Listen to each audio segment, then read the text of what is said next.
Bonjour à tous et à toutes.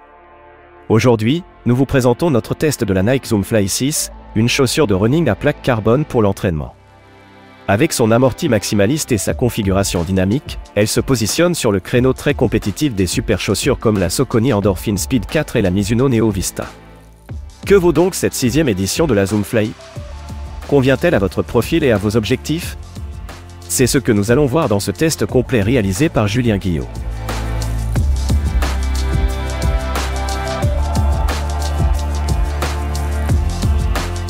Amorti. La semelle intermédiaire utilise ZoomX, la mousse la plus performante de Nike, et la plaque Fly plate en fibre de carbone sur toute la longueur. On retrouve également une autre mousse sous la plaque pour soutenir cette dernière et apporter un peu de fermeté. On pourrait penser au premier abord qu'il n'y a pas de changement par rapport à la Nike Zoom Fly 5, mais il y en a deux majeurs. Premièrement, il s'agit d'une nouvelle version de ZoomX, plus performante, au lieu de la variante recyclée de la version précédente. Ensuite, la géométrie est totalement différente, avec un profil plus incurvé et donc plus agressif.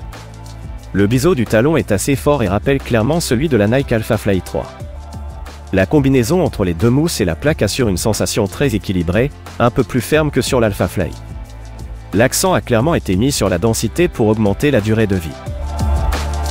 Avec des dimensions de 42 mm sous le talon et 34 mm sous le métatarse, Nike suit la tendance des autres marques qui dépassent les dimensions réglementaires en compétition. Le confort de course est très bon et permet d'enchaîner sereinement les kilomètres grâce à la très bonne absorption des chocs. Il n'y a donc pas de limite à envisager sur la distance à l'entraînement, même pour les coureurs plus lourds. La limite vient davantage de la géométrie exigeante comme nous allons le voir plus tard. Enfin, le drop de 8 mm est classique et ne demande pas d'adaptation particulière. Retour d'énergie. Avec un poids de 238 grammes en 42, la chaussure est légère et subit une impressionnante baisse de poids par rapport à la version précédente.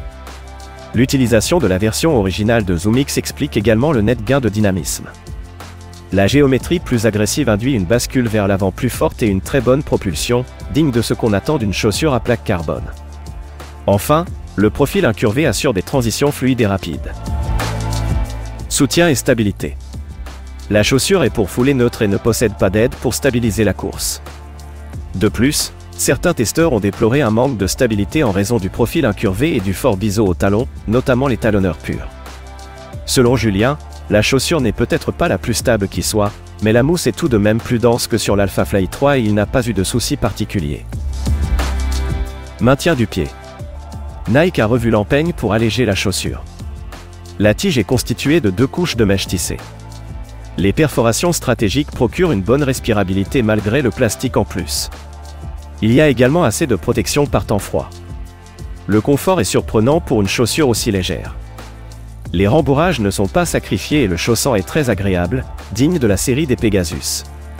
En clair, il n'y a aucun problème pour garder la chaussure longtemps au pied. Cependant, cette nouvelle version est davantage tournée vers la compétition que la V5 et cela se ressent dans l'ajustement qui est proche du pied. Heureusement, la nature extensible de la tige devrait permettre à la chaussure de convenir à une large variété de pieds. Seuls certains testeurs, dont Julien, ont noté un manque d'espace dans la zone du gros orteil. Si c'est un point sensible chez vous, mieux vaut essayer si possible avant achat.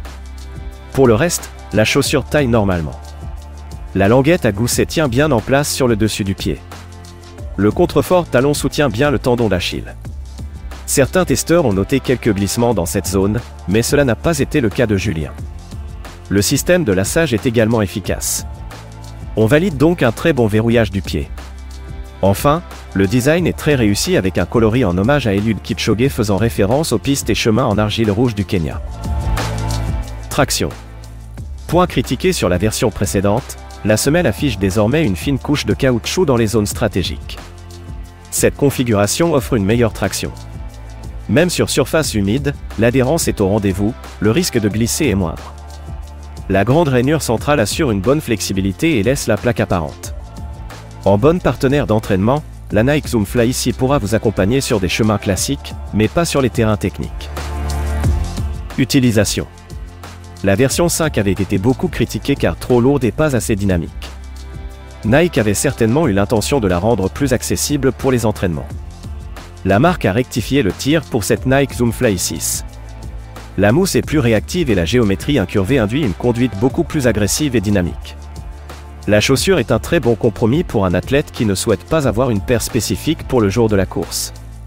Elle est suffisamment polyvalente pour balayer une large variété d'allures à l'entraînement et sa propulsion sera amplement suffisante en compétition pour une large partie du peloton, même si on trouvera des modèles avec une plaque carbone plus performant comme l'Alphafly 3.